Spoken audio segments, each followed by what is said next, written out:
आज तारीख है 25 दिसंबर यानी Christmas day. First of all wish you a very happy Christmas day. लेकिन भारत में ये तारीख जो है वो क्रिसमस के साथ साथ एक ऐसे व्यक्ति, एक ऐसे इंसान के जन्मदिन के तौर पर याद रखी जाती है जो इस देश के प्रधानमंत्री रहे, ना सिर्फ प्राइम मिनिस्टर बल्कि दलगत राजनीति से ऊपर उठकर जिन्होंने अपनी एक जगह बनाई, एक मुकाम बनाया। जी हाँ, हम बात कर रहे हैं अटल बिहारी वाजपेयी की।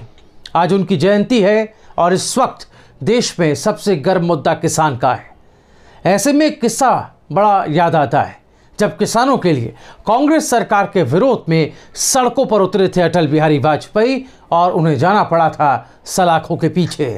ये किस्सा मैं आपको आगे पूरे डिटेल में बताने वाला हूं, लेकिन उससे पहले आपसे रिक्वेस्ट है, दरख्वास्त है कि अगर आपने अब तक अपने चैनल रायशुमारी को सब्सक्राइब नहीं किया तो स्क्रीन पर दिखाई दे रहे सब्सक्राइब बटन पर आप क्लिक ज़रूर करें और पास में जो ये घंटी का बटन आपको दिखाई दे रहा है उसे भी दबा दें। तो आइए शुरुआत करते हैं अपने खास सीरीज़ K3 यानी किस्सा किसान का।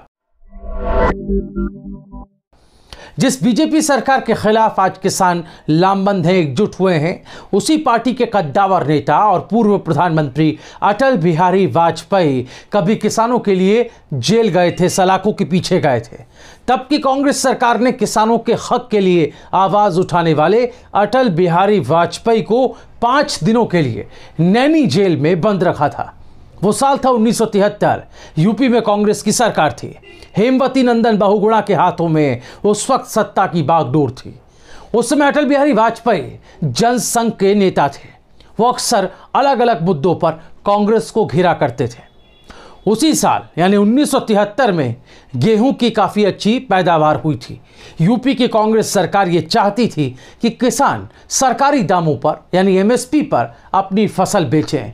किसानों की उपज और क्वालिटी दोनों काफ़ी अच्छी थी, तो बाजार में जाहिर है अच्छे भाव मिल रहे थे। ऐसे में किसान सरकार को अपनी फसल नहीं बेचना चाहते थे, कारण कि उन्हें सरकार से सिर्फ और सिर्फ एमएसपी मिल पाती, ज़्यादा प्रॉफिट नहीं हो पाता।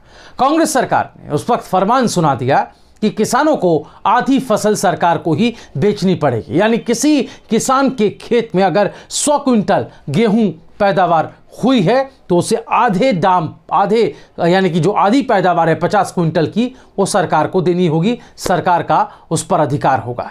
इसको लेकर किसान बिल्कुल तैयार नहीं थे। आंदोलन की आवाज़ें उठने लगी। कांग्रेस सरकार के खिलाफ जनसंघ ने किसानों के समर्थन में एक आंदोलन चलाया। इसे नाम दिया लेवी आंदोलन। आंदोलन की अगुवाई करने की जिम्मेदारी अटल बिहारी वाजपेयी को सौंपी गई। वाजपेयी जी के साथ हजारों की तादाद में किसान सड़कों पर उतर आए और कांग्रेस सरकार के खिलाफ मूवमेंट करने लगे। गेहूं की लेवी आंदोलन की अगुवाई करते हुए अटल बिहारी वाजपेयी ने उस वक्त क्या कहा था, आइए आपको सुनाते हैं। मैं सरकार को चेतावनी देना चाहता हूं, दमन के तरीके छोड़ दीजिए, डराने की कोशिश मत करिए। किसान डरने वाला नहीं है। हम किसानों के आंदोलन का दलीय राजनीति के लिए उपयोग करना नहीं चाहते। आंदोलन बढ़ता देख कांग्रेस सरकार परेशान हो उठी। इस आंदोलन में अटल बिहारी वाजपेयी को लखनऊ से गिरफ्तार कर लिया गया था। जी हां, पुलिस ने यहां बल प्रयोग किया और किसानों के आंदोलन को दबाने की कोशिश की। अटल बिहारी वाजपेयी के साथ सड़कों पर उतरे युवा किसान पीछे हटने को तैयार नहीं थे। पुलिस बलपूर्वक वाजपेयी जी को अपने साथ ले गई। कांग्रेस सरकार ने उनको नैनी जेल में करीब 5 दिनों तक कैद रखा। उनके साथ इलाहाबाद विश्वविद्यालय के अध्यक्ष रह चुके और बीजेपी के उस वक्त के वरिष्ठ नेता रामाधीन सिंह भी कैद रहे। करीब 500 लोगों को जेल में बंद किया गया था। वक्त का पहिया घुमा और वाजपेयी जी देश के प्रधानमंत्री बने। तब उन्होंने किसानों के हक में कई बड़े फैसले लिए थे। वो वाजपेयी जी ही थे जिन्होंने किसानों के लिए किसान क्रेडिट कार्ड की सुविधा की शुरुआत की। यही नहीं, गेहूं का समर्थन मूल्य 19.6% बढ़ाकर उन्होंने इतिहास रच दिया था। चीनी मिलों को लाइसेंस प्रोसेस से मुक्त करने, राष्ट्रीय कृषि बीमा योजना जैसी कई सारी योजनाएं अटल बिहारी वाजपेयी ने किसानों के हित में की थी। वाजपेयी जी की जयंती पर एक सवाल जहन में उठता है कि अगर आज वाजपेयी जी होते तो उनका अपना स्टैंड इस आंदोलन को लेकर क्या होता।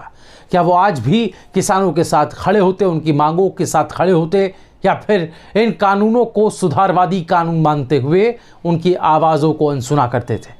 आप क्या सोचते हैं, अपनी राय हमें कमेंट में लिखकर ज़रूर बताएं। ये वीडियो अगर आपको अच्छा लगा हो, जानकारी भरा लगा हो, तो इसे आप व्हाट्सएप और फेसबुक के ज़रिए दूसरों तक, अपने जान पहचान वाले लोगों तक शेयर कर सकते हैं। हमारे चैनल रायशुमारी को आप सब्सक्राइब कर पास ही लगे इस बेल आइकन को भी दबा दें, ताकि हमारी अगली वीडियो की जानकारी आपके फ़ोन पर सीधे आपको मिल पाए। मिलते हैं आपसे अगली वीडियो में किसी नए मुद्दे के साथ। नमस्कार।